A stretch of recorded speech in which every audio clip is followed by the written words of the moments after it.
prayer this morning. Many prayer requests.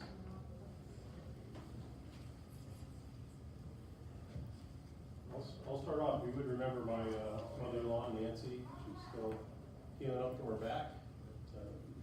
Things are getting better, but feel kind of slow when we get a little bit older. Any other prayer requests?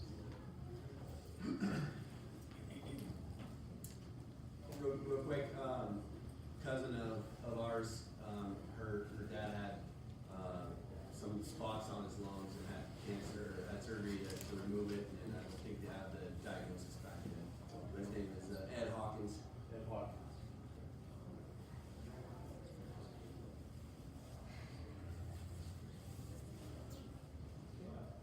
There are none others. Go ahead, Art. Heavenly Father, we thank you for this morning. We thank you for our night's rest, that we could wake up refreshed and ready for another day. We're thankful, Father, that although it's wet outside, we do need the moisture. And we'd ask you, Father, to bless our class this morning. We're thankful for Dana and for his preparation, and we'd ask you to please bless him in his efforts as he tries to demonstrate to us the godly way to raise and train up our children and our grandchildren. We'd ask you, Father, to be with those that have been mentioned.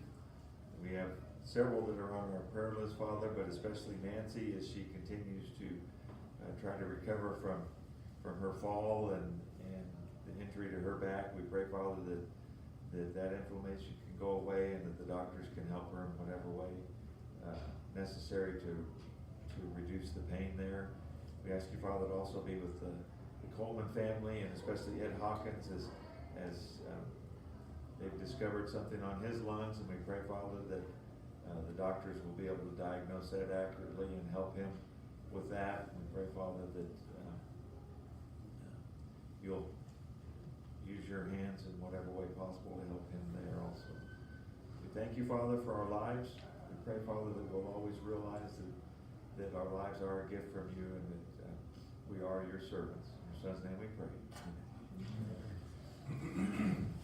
Okay, well, we are studying parenting children, and as usual, I try to find a photo that shows all of our families have our little foibles, our little things that goes on. And everybody's family is a little bit different, but they can all relate to the principles we learn from God, and that's what we base our study on here. We started off talking about how God had set up the family as husband and wife. Children come along and are an addition to the family. They don't complete the family. But in that relationship also, the husband and wife needs to be strong, and that love shown to one another and love shown to the children also. And from there we learned that with this love shown to the kids, they're going to also learn trust from you in that regard also. And that's kind of where we were last time when we left off. We didn't get all the way through lesson 4, so we're doing a little catch-up. But love is important in developing what? Trust. What are some of the ways we can develop trust? Well, we want to cultivate a sense of family identity in that everybody is included. You want to show interest in what the family is doing, what each member of the family is doing. Always have the support that you're showing. Have a strong idea of family cohesion in that way. Demonstrate an ongoing love for your spouse. That relationship, again, being strong, fosters a sense of trust in the children. They don't have to wonder, with all the things going on in our society, with the problems that people have, and divorce seems to just climb higher and higher.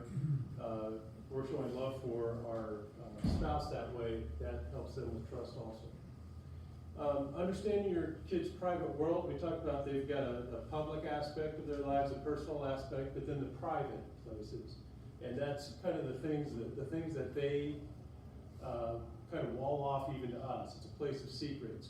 But there are open window moments, and that's by invitation only. So it might be signaled by innocent questions with deeper motives. So when your little girl comes to you as daddy and says, "Do you think I'm pretty?" Don't pat her on there. Of course you are, and shoot her away. spend some time, delve into that, see what's, okay, you know, if your kid comes up and asks you a question like, boy, the kids at school ever, you know, were they mean to you? Yeah, that might be an open window to talk a little bit more about what's going on at school. So just, we need to go ahead and be open to those. Give your children the freedom to fail. Failure is acceptable with honest effort. It's the first steps to success, and we got to remember to teach our kids failure is not final. But along with this, you know, the statement over there on the board is pretty dead on. I think the worst mistake anyone can make is being too afraid to make one.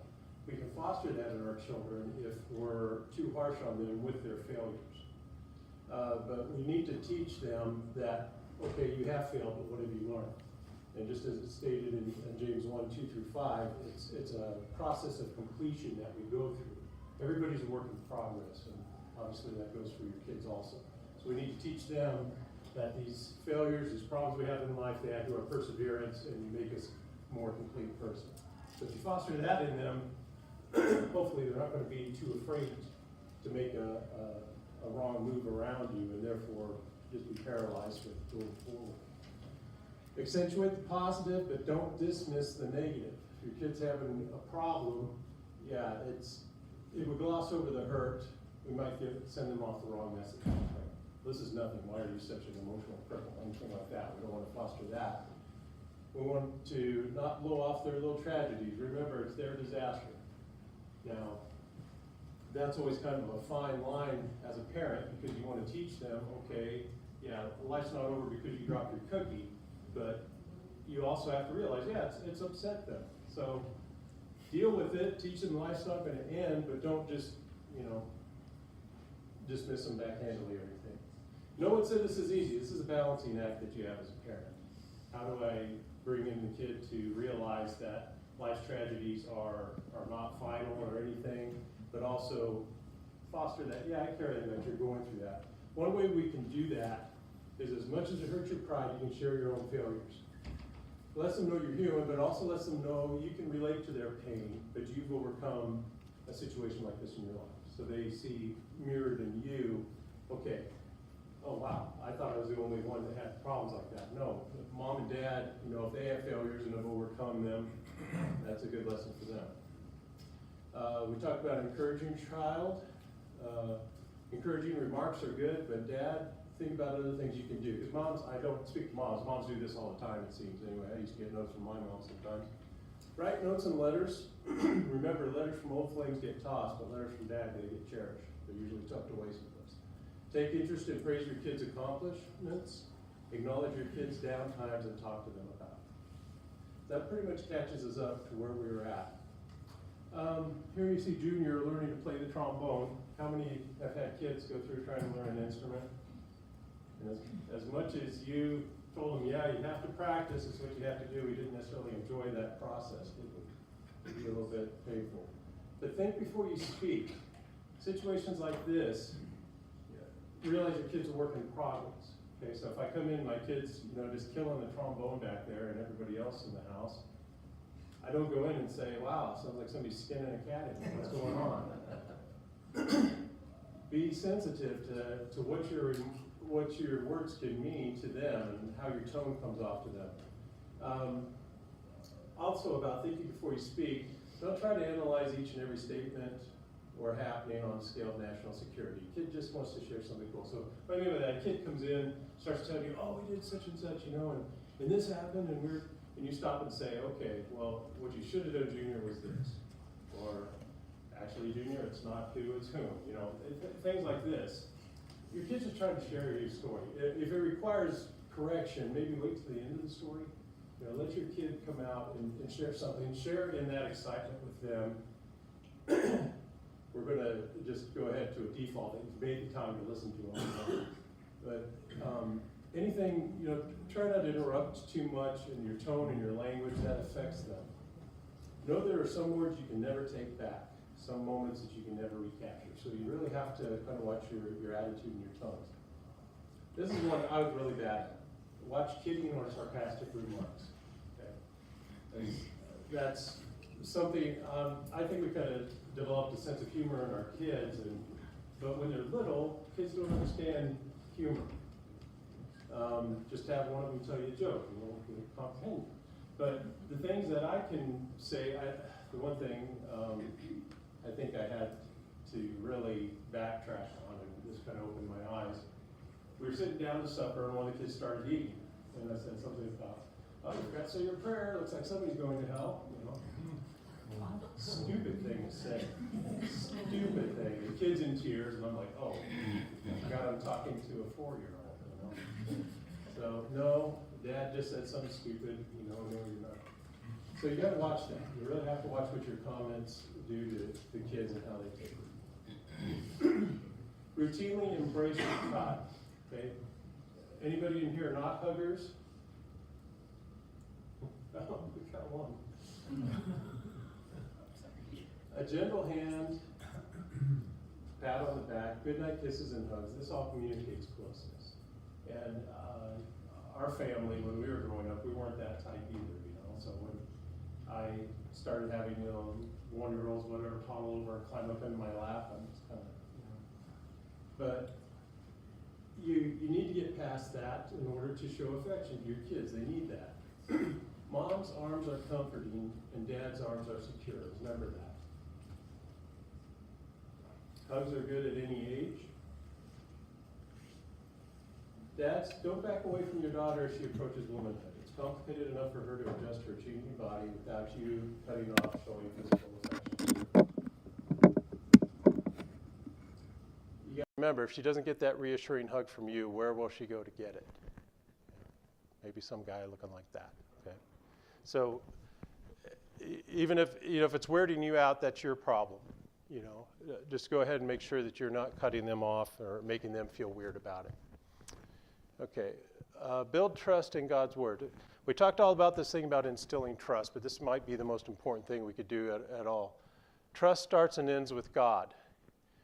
We should communicate with my kid, I'll try my best to be worthy of your trust as a parent, but ultimately my time, my abilities, my judgment will fail you because they're limited. You got to learn to trust God. And as they see your relationship in trusting God, that's the other thing that you really have to show. Don't just say it. Show them that, when life's going off the rails, when things go a little bit bumpy, it's not the time to turn and, start bickering and fighting with everybody about what went wrong. It's be calm. Try to show them that you're fostering them, in your life, you trust in God to take care of the situation. All the practical advice given will be useless if fathers like the foolish man in Matthew 7:24-27, if they build their house upon the sand. If you don't have that foundation in God, if you don't have your life straight as far as that goes, a lot of the things that you're telling them might just be words to them if they don't see that mirrored in your life. Okay, fathers need to be the spiritual leader in the home. That's important that they see that as a priority for you. You really need to be taking the lead on that. The father's ultimate mandate: to rightly reflect the truth of God, to develop a relationship of trust with his children based on that truth, and to communicate the biblical message of salvation through Jesus Christ. It should be the foundation of trust that you have. Okay, so that kind of wraps on. That's a little bit early. That shouldn't. I'm not trying to squelch any discussion, but any idea about trust, anything that we talked about? And if not, we will go on to lesson 5. Okay. All right, we're going to talk a little bit about character development. It's important that we kind of think, if we're going to talk about it, we better define it. What is character? A little bit tougher to put into words than we might think. Huh? Anybody want to take? Okay, morals. Morals definitely play into it. Okay, others perceive you, dead on. Heard somebody else? Characteristics, okay, it's a reflection. We taught our kids it's what you do when no one's looking. Okay, very good. All right, it's important that we kind of zero in on this character, and these are all good things, and I think we're going to see some of those as we go through. But we've got to think also about what it's not. Character is not a person's temperament or personality. Okay, what do you mean by that? Well, temperament, the study material I was looking at says it's kind of what you're born with. It's kind of your nature by default. Any of you that had more than one kids know that there's ample evidence of just kids are wired differently. And this temperament is kind of what they're born with too. You might have one has got the patience of Job, and the other one just kind of flies off the handle. And then personality is a combination of different factors that make you who you are. Some of these things that are naturally a part of you. You're humorous, you're shy, you're outgoing. These things can be changed, if somebody wants to look at them, but they have, in a sense, you're kind of pre-wired to be this way to some extent or another. Carefree, studious, happy, pessimistic, generous and giving, etc. These things kind of go on. These, we call those character traits. But when we're talking about character, it goes deeper than all of this. In fact, character is kind of a molding or a building of all of these things that are kind of pre-wired to try to bring the kid up into reflecting how they should act as a child of God. It's a combination of nature and nurture. Quality of craftsmanship that went into building the personality. That's your kind of job as a parent. Take that personality and mold it into the right character. Combination of virtues that we have, sometimes we've said morals, quality of a person's personality and the moral restraint of their temperament. It's a reflection of moral standards. So this is your job as a parent to take all of this in a kid and try to foster that and build up the right attitudes, all the right morals, all the things that go in to building their character. We as Christians have a higher calling to character. We're called to excel. 1 Corinthians 5. Paul's talking to the Corinthians there. Do not be misled. Now, this is kind of interesting because he quotes a poet from their time, their contemporary poet there. Bad company corrupts good character. Sometimes we hear that saying is bad company corrupts good morals. But Paul uses that in Scripture. And then he says, come back to your senses as you ought and stop sinning, for there are some who are ignorant of God. I say this to your shame. He's really calling them out. He's telling them you need to be a better character than you're acting. We have a divine standard to live up to that the rest of the world seldom tries to meet. But that's what we have to foster in our children. Well, how did we come to that standard? Well, God has chosen to make himself known to the world. He chose the Israelite nation in the early days as a people set apart. And some of these principles still apply to us. In Exodus, he's talking to the Israelites there. You will be for me a kingdom of priests and a holy nation. These are the words you are to speak to the Israelites. Then in Deuteronomy, this is where he's kind of laying out a reason that they should be of higher character. What other nation is so great to have such righteous decrees and laws as the body of laws I'm setting before you today? Only be careful. Watch yourselves closely that you do not forget the things your eyes have seen or let them fade from your heart as long as you live. Teach them to your children and to their children after them. So all you or grandparents might want to memorize that one, and next time you're telling your kids something and they're saying, well, you don't need to tell me how to raise my kids. You say, yeah, I do. It's right here in Scripture. So he's telling them to make these moral decisions based on the laws and decrees that he has set forth. Some people might say, well, that's the Old Testament. That's what they had to deal with. Well, it applies to us today, too. 1 Peter 2:9, he's using the same exact words there when he describes that. But you are a chosen people, a royal priesthood, a holy nation, God's special possession, that you may declare the praises of him who called you out of darkness into his wonderful light. Holy, it's a word means set apart. Now, a lot of the surveys that I had sent out for the class to fill in, this was something that got touched on quite a few times in the comments. How do we foster not just morals, but a sense of spirituality in our kids? How do we work that into there? And we'll touch on that a little bit more, but in further lessons. But just for today, just as talking about trying to help these kids realize that they are called by God to be set apart, how do we do that?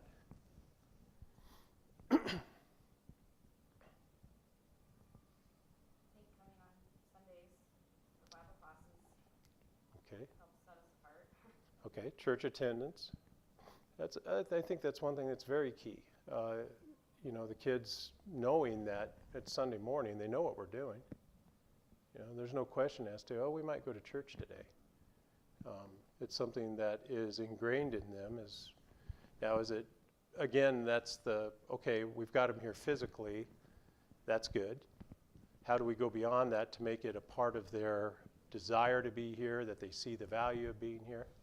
Michelle? I think it has to be something that they see us do all the other 6 days of the week. The other 6 days of the week, we are being set apart ourselves, and our kids won't model it either. Okay. Very good. Yeah, that's kind of the scary part on this whole parenting thing is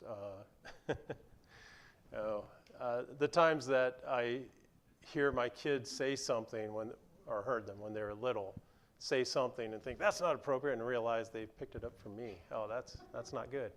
Clint? Well, I think it's important to, I mean, you hear the phrase that we live in the world but not of the world. I mean, I think it's important to point out to your kids what the idea of being set apart means. It doesn't mean we're set above, it doesn't mean we're better than anybody. It just means that we have a different standard. And you do that, you know, I think on kind of a daily basis. Or you see something on TV that's not, instead of just going, oh, I can't believe that guy did it. Tell them apart. Yeah. That's an acceptable standard in the world. Mhm. That doesn't mean it's okay for us. Mhm. And not because we're better than anybody else, or it's just that's just what God's called us to do. Those of us who've had kids, how many times have you heard take neighbor kid, whoever that is, Johnny, Susie, they don't have to do that. That's the perfect time to explain, yeah, and they're not my kid, and their parents haven't responded to being called by God yet, but we are, and this is our family, and this is what we do. Other things you can do, obviously, are devotional studies. Try to make that a daily thing. Your prayers before the dinner time. Again, dinner time is great for everybody to come together and drop everything, put the phones down in a basket someplace, and just spend that time, but also make that more of a time, not just thank you for the food, you're great, God, boom, there you go.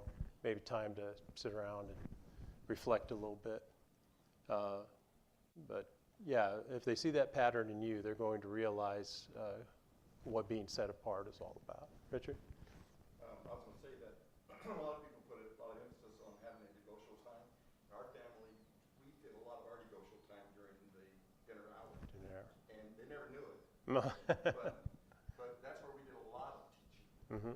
And a lot of discussion about of life. The other thing I think, in terms of helping your children be holy, is to establish boundaries, not only for yourself but for your children. And those boundaries are uncrossable boundaries. And the boundaries would be like the boundaries between that which is holy and that which is not holy. Mm-hmm.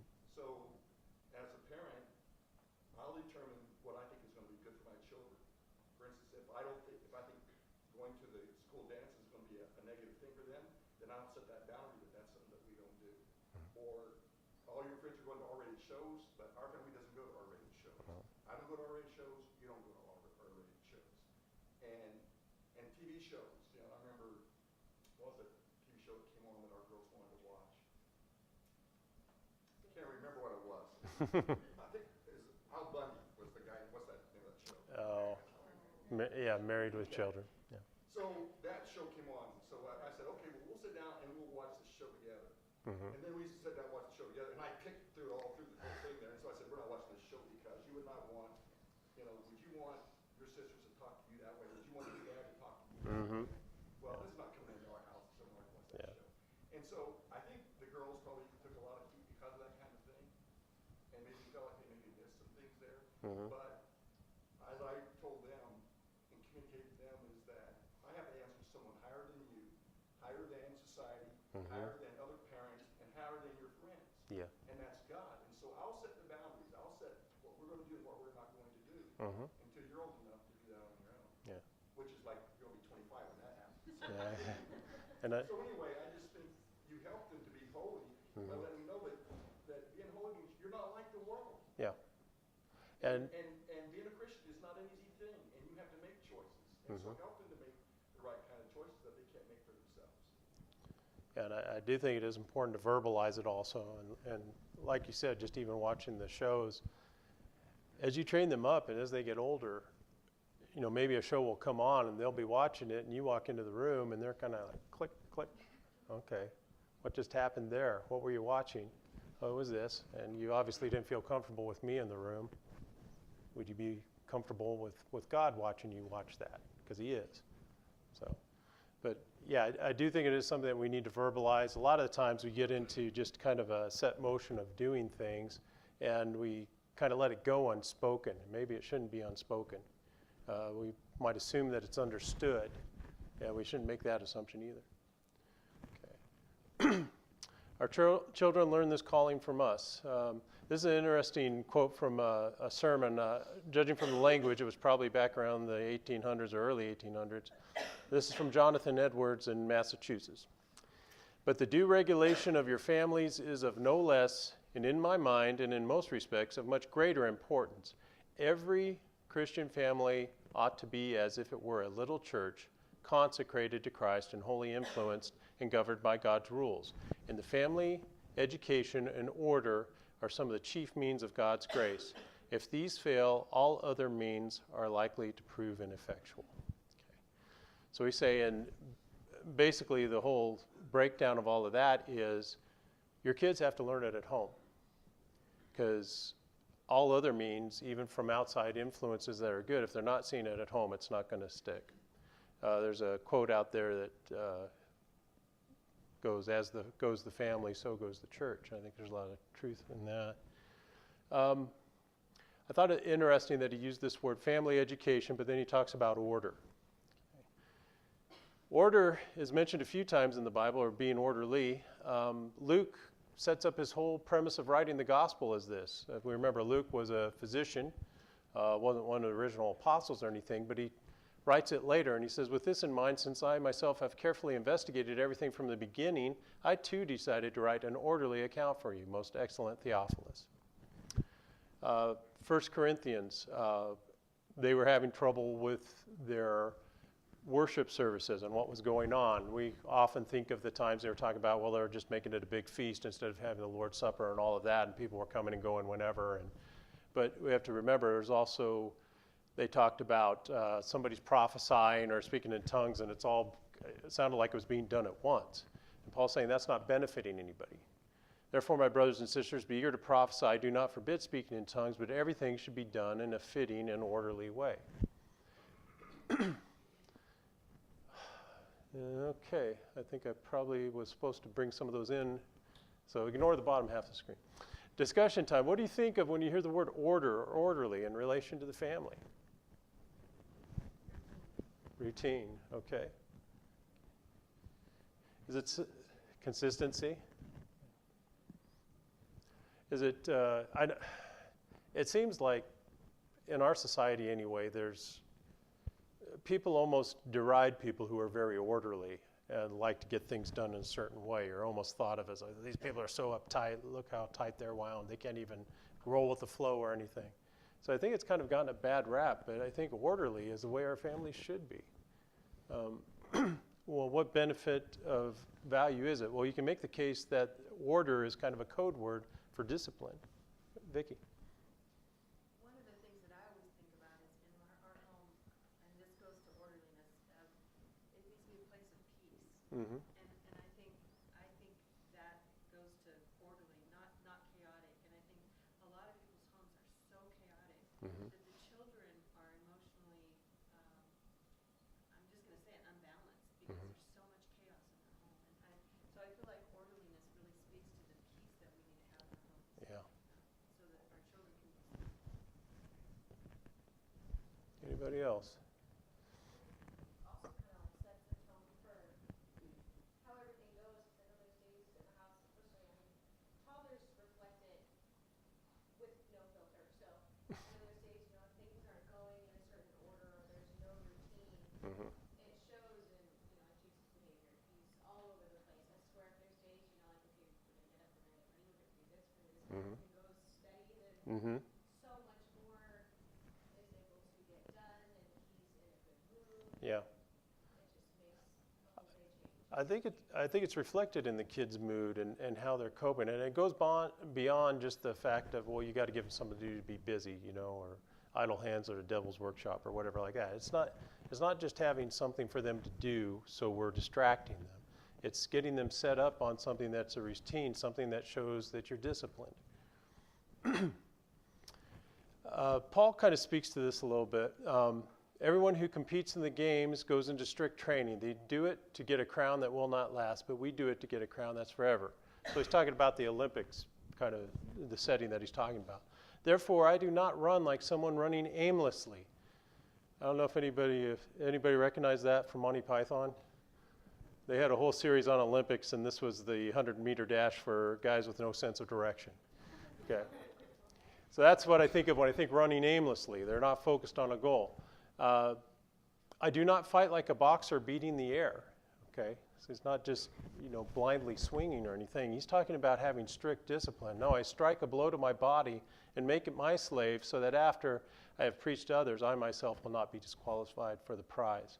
So this idea of order, there's really a lot that goes with it. I think of this hymn, Dear Lord and Father of Mankind. One of the verses starts off, drop thy still dews of quietness till all our strivings cease. Now, when you think about strivings, do we strive for stuff? Well, yeah, we do.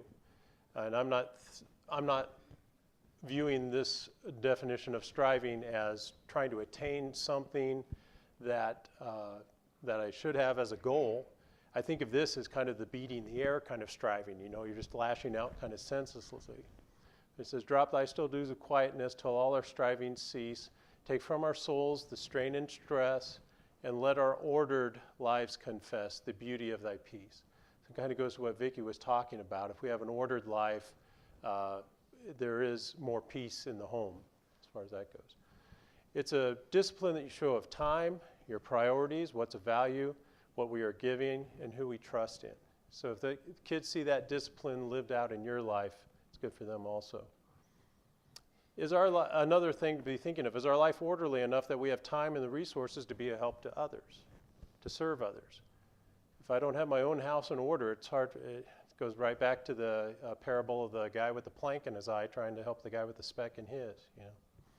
So this idea of order, I think, is something that we should try to embrace and not maybe blow off as much as the rest of the society does. Holiness of character, it's not so much something we are as it is something we do. Outward indications of the focus of the heart. So we could talk about, yeah, we're supposed to be set apart, and how does that show in our character? Well, it's not so much of an internal thing, it's your actions prove it out. Okay? Our morality defines our character, and our character defines our morality. A couple of verses. You foolish person, do you want evidence that faith without deeds is useless? You know, don't show me what you say, show me what you do. 1 Peter 2:12. This is a real good indication of why our outer way that we live our lives and how we can be in order helps. Live such good lives among the pagans that though they accuse you of doing wrong, they may see your good deeds and glorify God on the day that he visits us. So if somebody comes against you with a false accusation, that should be evident to everybody who knows you. What are you talking about? This guy's the most put together, you know, that woman has her kids, you know, in line. They've got their lives in order. That's not, you know, that's not what we're talking about with these people. We'll talk about the basics of character, kind of the building blocks. Character is foundational to every society. Okay? These things, respect, honor, and honesty, are what we try to build into the fabric of a society. And I don't think, with all the things that we have going on in our society, everybody at everybody's throats, I think if you went to people on whatever side they're on, you'd say, well, do you think respect, honor, and honesty are things that we should have? Everybody say, well, yeah, just not for those guys, right? But everybody agrees that these are foundations. These are things that we should have. And we'd like to, in our study, look at this respect, this honor, or honesty that we show to persons in authority, parents. It's really kind of a flip-flop there because it's got to start with the parents. Those who are there are kids' elders, their peers and siblings, property of others, and then a respect for nature. Okay. Respect for authority. I think we might get through the first three of these here real quick. Respect for authority is really pivotal as far as our society operating like it should, but it also should be a thing that your kid is really tuned into. Romans 13:1, it says, let every soul be subject to the governing authorities. Okay? That's not in our nature. I mean, at least it wasn't in mine. I didn't like people telling me what to do. And a lot of the times, it kind of would get you in trouble. Hopefully, it'd be with the parents instead of law enforcement. But the authority, people in authority, they have power to represent and enforce the law. And that's the other thing that we have to, your kids should get that if we're teaching them at home about God has laws, he has decrees that we should follow. It should be a natural transference to, okay, our society has decided that we have laws we're to follow also. Now, if those laws in any way contradict what God has said, obviously we follow God. But this concept of a policeman, you should have respect for him because he's enforcing the law. That should be easy for them to comprehend. Without it, there's chaos, confusion, and destruction. Okay. You are your child's best teacher is how to respond to authority. Okay, some of these topics are a little uneasy to talk about. Speeding. Some of these things, something as simple as a sign that says, keep off the grass. Has anybody ever been to the new world, well, new, it's been a few years now, Washington, D.C., they had a new World War II memorial. Beautiful thing. Anybody been there? As they do, they have reflection pools around there.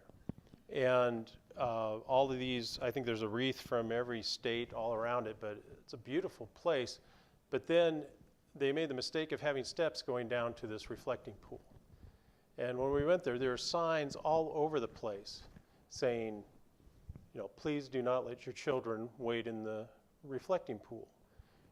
Even signs as, evidently a sign saying no wading didn't work. So they said, please show respect to the memories of the fallen. It wasn't working.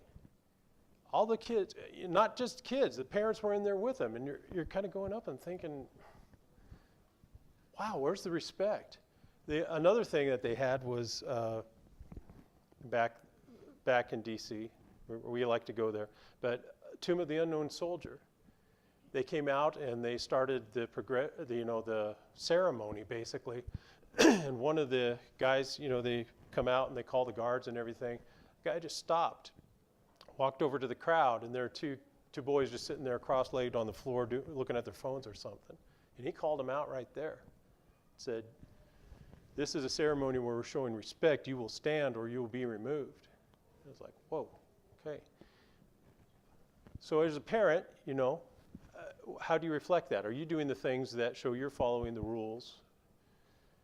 Criticizing their teacher at their school.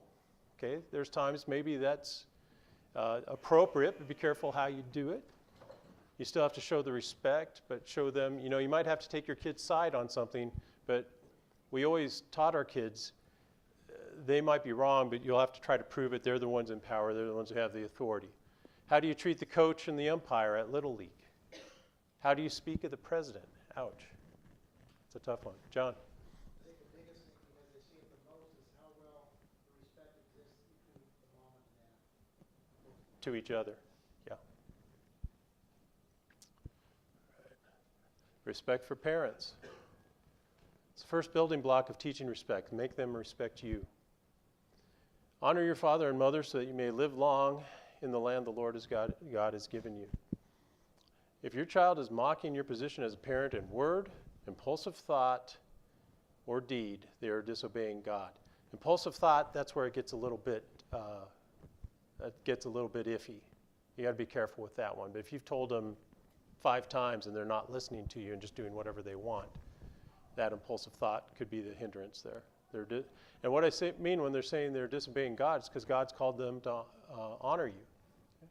Your child will not automatically respect or honor you, but they love me and I love them. Yeah, What's that got to do with it? Like Tina says, what's love got to do with it? This is nature. This is just their hard wiring. Folly is bound up in the heart of a child, but the rod of discipline will drive it far away. And if you think, well, the kid's, acting up, the kid's, back talking me, it's no big deal. They're just expressing themselves. Think about this. This is in Romans 1:29-30. It starts talking about people and the sin-filled life that they're in. They become filled with every kind of wickedness, evil, greed, and depravity. They are full of envy, murder, strife, deceit, and malice. They are gossips, slanderers, God-haters, insolent, arrogant, and boastful. They invent ways of doing evil. Who knows the next line? All of these horrible, horrible people or horrible traits he's talking about. What's the next line? They disobey their parents. It's a serious thing. So, mocking children who mock, that is. Okay, don't mock your kids. Isn't it cute how he stomps his foot and tells me no? No, that's not cute. Going back to this, they disobey their parents. It's not anything to laugh at. Is it funny? Sometimes some things come out of kids. Yeah, it's going to strike you kind of funny, but don't let them think they're on stage. Oh, because if you laugh at that, what are you going to get more of? More of that behavior. You're approving it. Parental authority is a balancing act. Totalitarianism versus permissivism. Okay. Permissivism, a lot of time I think of that as houseplantism. Just shove some food in them and let them do what they want. Okay. Both lead to injustice and social chaos. This idea of where you're going to be should have been part of marital counseling, or at least the thought of yours. Just in case you missed it, mom and dad, you should be on the same page. Okay. Don't be unfair to the kids. Make sure you've got your plan in place, but once you've got that plan, hold them to it. You'll get to the point in parenting where how you wield your authority will change with the child's age. And I think later on when we talk about discipline, there's kind of a X